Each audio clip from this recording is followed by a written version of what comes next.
नमस्कार दोस्तों, हमारे इस YouTube चैनल पीपीसी लर्निंग में आप सभी का स्वागत है। आज का हमारा इस वीडियो का टॉपिक है ब्रेक एंड कंटिन्यू स्टेटमेंट। चलिए शुरू करते हैं। यह एक इम्पोर्टेंट टॉपिक है सी लैंग्वेज में।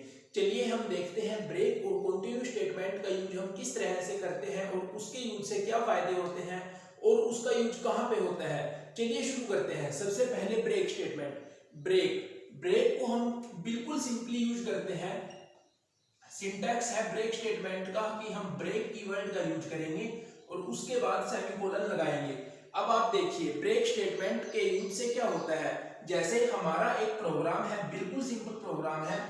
हमने क्या किया, हमने एक वेरिएबल बनाया आई और उसको वैल्यू इनिशियलाइज की 1 और उसका डाटा टाइप है इंट। अब हम क्या चाह रहे हैं, हम व्हाइल लूप का यूज कर रहे हैं और वहां पे कंडीशन लगा रहे हैं कि जब तक आई की वैल्यू लेस देन और इक्वल टू है 10 के, जब तक i की वैल्यू लेस देन और इक्वल टू है 10 के, तब तक हम प्रिंट कराएंगे i की वैल्यू और फिर हम i को इंक्रीमेंट करेंगे, यानी हम दोबारा से चेक करेंगे i की वैल्यू। लेकिन यहाँ पे क्या होगा, आप इस प्रोग्राम को एक बार ध्यान से देखिए।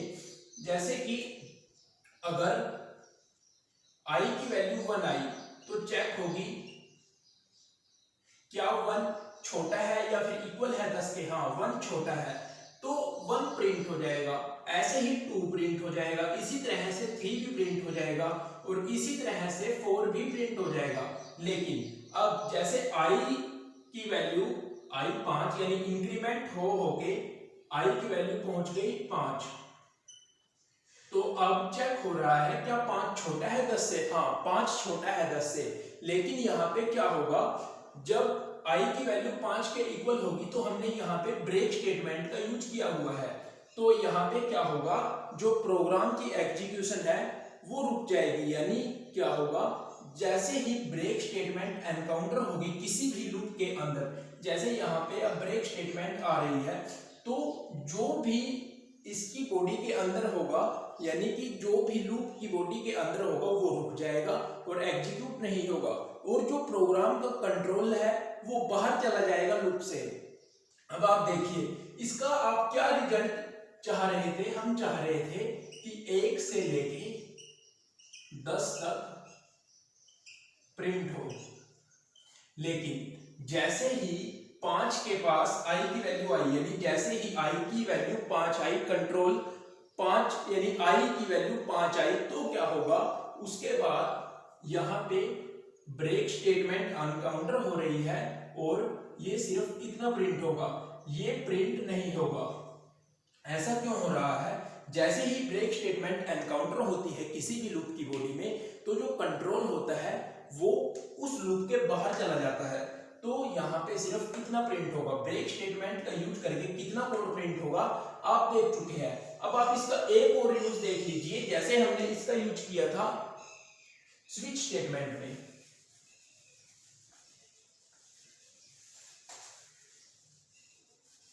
तो वहां पे क्या था, स्विच स्टेटमेंट में बिल्कुल सिंपल, आपको समझ आ गया होगा, हमने पिछली वीडियो में स्टडी किया था लेकिन यहां पे रिवाइज कर रहे हैं।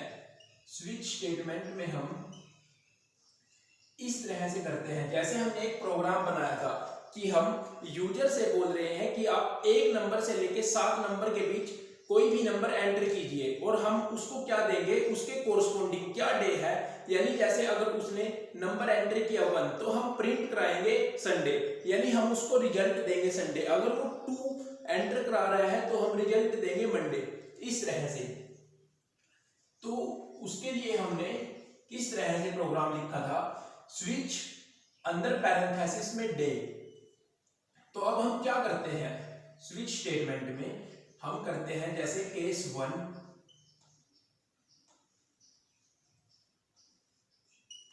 printf Sunday. उसके बाद हम यहाँ पे ब्रेक स्टेटमेंट लगाते हैं। मैं आपको क्या समझाना चाह रहा हूं, यहाँ पे हम लगाते हैं ब्रेक स्टेटमेंट। फिर हम एक और देख लेते हैं, हम केस 2 बना लेते हैं कि हम मंडे प्रिंट कराएंगे।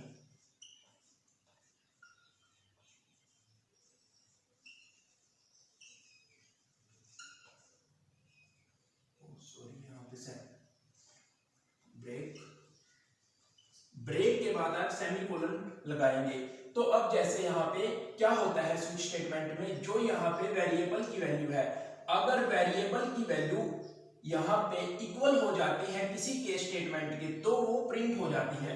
जैसे अगर यहाँ पे 1 एंटर किया और डे की वैल्यू 1 थी, यानी यूजर ने एंटर किया 1 और उसकी वैल्यू यहाँ पे इस केस के साथ मैच कर गई, तो ये होगा एग्जीक्यूट। लेकिन अगर हम यहाँ पे ब्रेक का यूज ना करें तो इसके बाद जितनी भी स्टेटमेंट है वो सारी की सारी एग्जीक्यूट होगी। जैसे संडे सिर्फ हमें रिजल्ट में चाहिए था संडे, अगर यूजर एंटर करा रहा था 1 तो हमें रिजल्ट में चाहिए था सिर्फ संडे। लेकिन अगर हम ब्रेक का यूज ना करें तो मंडे भी प्रिंट होगा, इसके नीचे जितनी भी स्टेटमेंट होगी, इवन डिफॉल्ट केस भी प्रिंट होगा अगर हम स्विच में ब्रेक का यूज ना करें। तो ये इंपॉर्टेंस है ब्रेक के यूज की कि ये क्या करता है, ये टर्मिनेट कर देता है, उसके बाद कुछ भी एग्जीक्यूट नहीं होगा। जैसे ही ब्रेक एनकाउंटर होगा तो जो कंट्रोल है वो लूप के बाहर चला जाएगा। अब हम पढ़ेंगे कंटिन्यू स्टेटमेंट के बारे की, कंटिन्यू स्टेटमेंट में किस तरह से काम होता है और कंटिन्यू एंड ब्रेक स्टेटमेंट में क्या डिफरेंस है। चलिए शुरू करते हैं।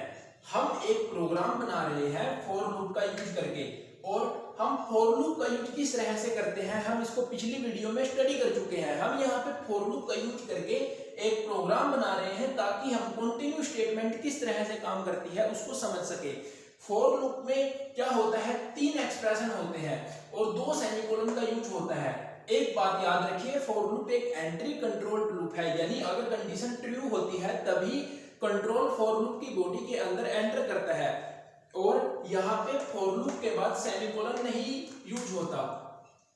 ये हम सब पहले पढ़ चुके हैं कि आप फॉर लूप के बाद सेमीकोलन का यूज नहीं करेंगे।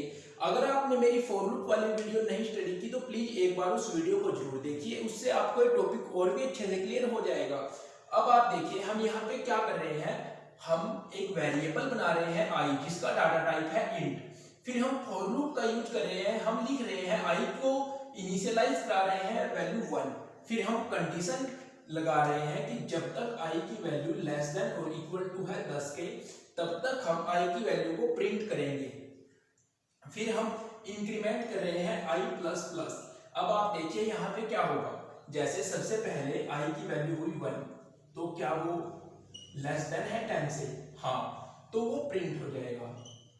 फिर क्या होगा, इसी तरह से 2 3 4 प्रिंट हो जाएगा। अब यहाँ पे क्या है, अब यहाँ पे इफ स्टेटमेंट का यूज हो रहा है। यहाँ पे लिखा जा रहा है इफ अगर आई की वैल्यू इक्वल है 5 के, तो हम लिख रहे हैं कंटिन्यू स्टेटमेंट। तो जैसे ही कंटिन्यू स्टेटमेंट एनकाउंटर होगी किसी भी लूप की बॉडी में, तो क्या होगा, यहाँ पे जैसे आई की वैल्यू, जैसे ही आई की वैल्यू हुई 5, तो यहाँ पे कंटिन्यू स्टेटमेंट है, तो ये प्रिंट नहीं होगा, और जो कंट्रोल है वो दोबारा से ऊपर चला जाएगा और इंक्रीमेंट होके फिर प्रिंट होगा। तो यहाँ पे क्या होता है, जब कंटिन्यू स्टेटमेंट एनकाउंटर होती है तो जैसे यहाँ पे स्किप हो जाएगा। अब जो आई की वैल्यू 5 है वो प्रिंट नहीं होगी, और जो कंट्रोल है वो फॉर स्टेटमेंट के पास दोबारा से चला जाएगा, फॉर लूप के पास दोबारा से चला जाएगा, दोबारा फिर कंडीशन चेक होगी। अब इंक्रीमेंट होके 6 हो जाएगा, तो 6 तो छोटा है और 6 पे हमने कंटिन्यू स्टेटमेंट का यूज नहीं किया है, तो यहाँ पे 6 7 8 9 10 ये सब प्रिंट होंगे, लेकिन 5 प्रिंट नहीं होगा। तो कंटिन्यू स्टेटमेंट का यूज करने से क्या इफेक्ट पड़ता है वो हम स्टडी कर चुके हैं, कि जैसे हमने यहाँ पे इफ पैरेंथेसिस में लिखा है आई डबल इक्वल्स टू 5 और कंटिन्यू स्टेटमेंट का यूज किया है, तो यहाँ पे 5 की वैल्यू प्रिंट नहीं होगी।